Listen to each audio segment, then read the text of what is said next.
Olá, eu sou o Thiago. Olá, sou Giancarlo.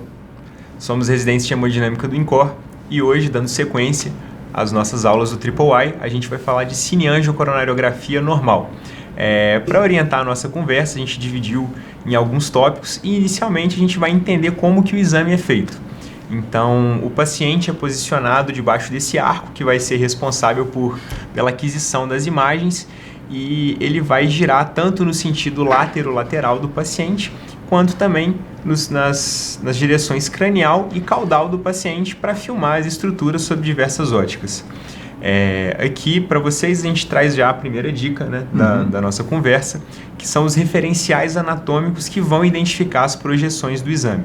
Então, quando o projetor se movimenta para a direita do paciente, a gente vai ter uma projeção oblíqua à direita e, com isso, a coluna do paciente vai ficar do lado oposto, do lado esquerdo da tela. Da mesma forma, quando a projeção é uma oblíqua esquerda, o projetor vai para a esquerda do paciente, a coluna vai se posicionar do seu lado direito. Outro referencial anatômico, esse agora para diferenciar as projeções craniais das caudais, é o diafragma. Nas projeções craniais, o diafragma fica da metade para cima da tela. E nas projeções caudais, o diafragma vai ficar mais na parte inferior da imagem. Agora, a gente já entendeu um pouquinho como é que as imagens são feitas, a gente vai ter que entender da anatomia coronariana. Vamos lá, Thiago. Então, para falar sobre umas coisas básicas da anatomia coronariana, tá? Lembrem-se que os primeiros ramos da aorta ascendente são as artérias coronárias. Temos a artéria coronária direita, que ela sai do seio coronário direito, e a artéria coronariana esquerda, que ela sai do seio esquerdo. Então, a artéria coronária direita, ela tem um recorrido pelo sulco atrioventricular direito, ela dá um ramo sinusal, um ramo do cone, as artérias marginais, tá? E pela cara inferior do coração, ele emite um ramo descendente posterior e um ramo ventricular posterior. Aqui vou aproveitar e vou parar um pouco para falar sobre a dominância, tá? Ele uma definição que foi proposta lá pelos anos 30 pelo Dr. Singer.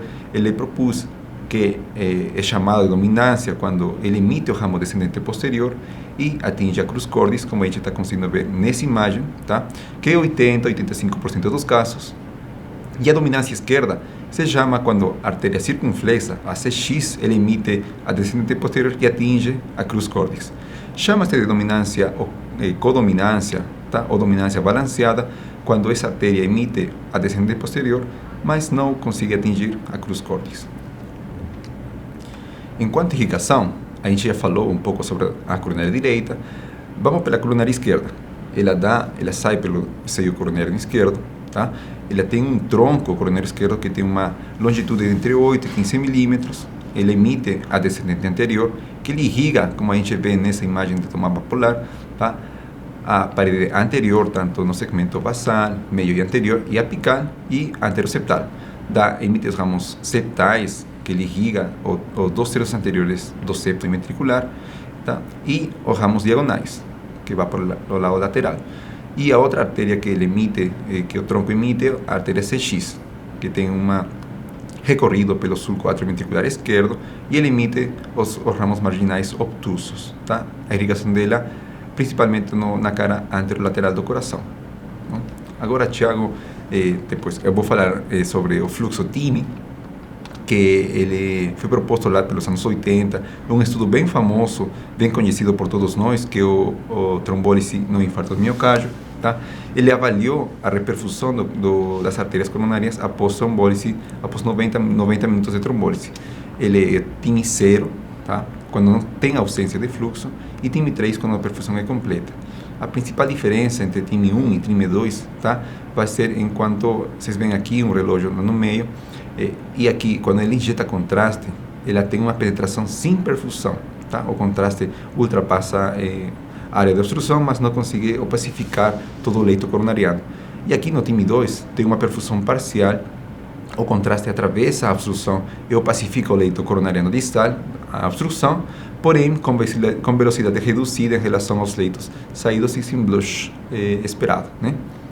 Agora que a gente falou um pouco sobre a anatomia coronariana, Thiago, você nos ajuda a entender um pouco mais das projeções? Com certeza, a gente vai ver o que o Jean explicou da anatomia agora nas projeções ao longo do exame. Essa primeira imagem que a gente tem para analisar é a artéria coronária direita numa projeção oblíqua esquerda. A gente tem no cantinho da tela aqui como que o paciente está posicionado para a gente começar a se orientar. Então, nessas projeções oblíquas esquerdas, a coluna vai estar do lado direito do paciente, né? A gente vai sempre estar trazendo esses referenciais aí para vocês. Nessa imagem, a coronária direita vai ter um formato de C. Ela vai ser especialmente útil para analisar a coronária direita antes da sua bifurcação nos ramos ventricular posterior e descendente posterior. E aqui a gente vai ver que é uma coronária direita dominante, ou seja, ela emite esses dois ramos terminais. Na mesma projeção ainda, agora num outro paciente, a gente observa essa mesma coronária direita, só que num cenário de dominância esquerda. Ela não atinge o crus-cordes e não emite os ramos ventricular posterior e descendente posterior. Agora, rodando aqui um pouco o projetor para o outro lado do paciente, a gente tem a mesma artéria coronária direita, agora em formato de L, é uma projeção oblíqua direita. Também é muito boa para a gente ver a artéria coronária direita antes da sua bifurcação. E lembrando aqui que a gente está estudando uma estrutura tridimensional, só que o nosso exame dá uma imagem em 2D para a gente. Então, o nosso objetivo vai ser sempre buscar analisar as mesmas estruturas sob diversos ângulos para a gente poder fazer uma análise mais minuciosa de cada estrutura. Por fim, ainda na coronária direita, essa é uma projeção cranial esquerda. Então, além de ter a coluna, como em todas as projeções esquerdas, do lado direito da tela, por ser uma projeção cranial, a gente observa o diafragma aí bem evidente na tela, da metade para cima. Essa projeção especificamente é muito útil para a gente analisar o ósseo da coronária direita e também os seus ramos ventricular posterior e descendente posterior. A gente consegue identificar qual é qual pelos ramos septais, né? Quem emite os ramos septais é o ramo descendente posterior. Se você já está mais à vontade no exame, já é um pouco mais habituado a ver um cateterismo, isso talvez seja um pouco mais simples. Para quem está no início, a gente tem uma dica prática, né? O ramo ventricular posterior é o VP, ele vem primeiro, ventricular posterior. Já o ramo descendente posterior, né, que é o de baixo, é o DP, descendente posterior, vem depois. Então já ajuda aí a gente a não esquecer mais, né, Jean? Gostei dessa dica, Thiago. Agora vamos falar um pouco sobre a coronária esquerda, tá? A gente avalia a coronária esquerda basicamente em 4 projeções, alguns em 5. Às vezes precisa fazer umas 2 projeções para avaliar melhor o osso, as bifurcações, outros ramos que a gente não consegue ver nas projeções habituais. Essa projeção é a famosa caudal direita, tá? A gente vai ver o intensificador pelo lado direito, ou seja, a coluna vai sair pelo lado esquerdo, e o diafragma na parte inferior da tela, tá?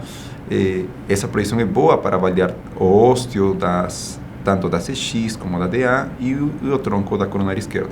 Nessa imagem a gente vai ver como a CX ela desce. E aqui vai uma dica para vocês. Nas projeções caudais, a CX, ou circunflexa, ela desce ou tem um trajeto para baixo. Tá? Aqui emite os ramos marginais, tá? E o ramo AV. Nessa outra projeção, que é a mesma caudal direita, vocês estão vendo como a CX novamente desce, ele emite os ramos marginais, só que aqui, além de emitir o ramo AV, ele emite um ramo ventricular posterior e a descendente posterior com as septais que já Thiago nos comentou previamente. Então, nessa angiografia a gente vai ver que é uma dominância esquerda. Nesta projeção, que é a coronária esquerda, a cranial direita, vocês vão ver a coluna que fica pelo lado esquerdo do paciente, tá? E o intensificador pelo lado cranial, ou seja, o diafragma, como o Thiago nos comentou previamente, também vai ficar na parte superior da tela. Essa projeção é muito boa para avaliar o terço meio, o terço distal da descendente anterior. Então, como eu falei previamente, nas caudais a CX vai para embaixo, nas projeções craniais a DA vai para embaixo. É uma dica para você identificar cada uma delas. Na cranial esquerda, vocês vão ver a coluna que fica pelo lado direito, o diafragma, como é cranial, fica na parte superior da tela. Avalia muito bem a parte proximal e a parte meia da descendente anterior, como ela atinge até o ápice do ventrículo esquerdo. E nessa projeção, eu gosto dessa projeção porque ela, além de avaliar as artérias coronárias, dá para, como se fosse 4 câmaras. Aqui, vocês vão ver como ela emite o descendente posterior, que ela irriga com as artérias septais 2 terços anteriores do septo interventricular e vocês conseguem ver aqui a artéria CX, a circunflexa, que emite um ramo descendente posterior, ou seja, é uma dominância esquerda, porque recebe tanto a descendente anterior e a descendente posterior, esquerda.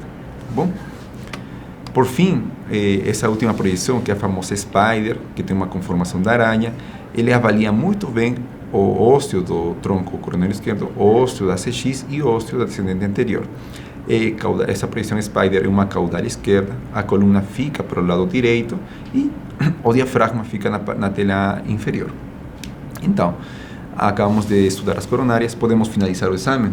Ainda não. A gente tem uma parte muito importante do exame, que é a ventriculografia. Essa parte do exame vai analisar, dentre outras coisas, a contratilidade miocárdica. Num cenário que a gente precisa de uma análise mais minuciosa de todas as paredes, da contratilidade de todas as paredes do ventrículo esquerdo, a gente pode fazer em diversas projeções, mas o que a gente vê de forma mais habitual na prática é a ventriculografia numa projeção oblíqua direita. Aí a gente vai ver a parede inferior do ventrículo esquerdo na face diafragmática, oposta a ela a parede anterior, e entre as duas ali na ponta o ápice do coração.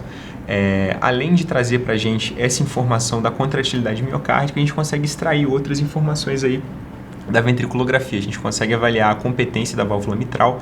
Nos pacientes com insuficiência mitral, o átrio esquerdo também vai ser preenchido de contraste nesse momento.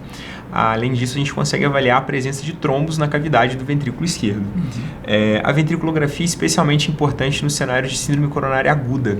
A gente vai conseguir avaliar a presença de complicações mecânicas do infarto, como a comunicação interventricular e a ruptura de cordoalha, gerando uma insuficiência mitral aguda, e também em cenários de diagnóstico diferencial, como na síndrome de Takotsubo. Agora sim que a gente passou por todas as etapas do nosso exame, a gente queria trazer algumas mensagens finais. A primeira delas é: use as projeções a seu favor. Em cada uma delas, uma porção das coronárias vai ser evidenciada de maneira mais clara. Então a gente vai aproveitar isso para fazer a nossa análise de maneira mais precisa. Lembre-se sempre da anatomia coronária, tá? Por exemplo, quando a descendente anterior atinge o ápice do ventrículo esquerdo e contorna o ápice descendente anterior, quando a gente vê a descendente posterior emitindo ramos septais, a gente pode falar, já identificar a dominância das artérias. E atenção para as variações anatômicas, tá? A gente falou hoje da anatomia coronária normal, mas nem sempre os exames são assim, tá? Às vezes tem saída anterior, às vezes tem saída posterior. A gente já viu nos exames que a gente faz no dia a dia, às vezes tem ósseos separados, o recorrido da artéria nem sempre é assim, pode ter variantes, né? Certo. A ventriculografia é uma parte fundamental, ela traz várias informações adicionais que vão auxiliar no manejo do nosso paciente, então atenção aí para a ventriculografia. E por fim, a experiência vem com a prática. No início as coisas são um pouco mais difíceis, a gente adquire essa habilidade de analisar o exame com o tempo, e à medida que a gente for se habituando aí a ver as coronárias, a entender as projeções, a gente consegue se tornar mais independente, aí, não fica tão preso ao laudo do exame e consegue entender melhor como ajudar o nosso paciente. Muito obrigado, Thiago, muito obrigado pela atenção. Siga nosso site no Triple I. Até a próxima. Tchau, tchau.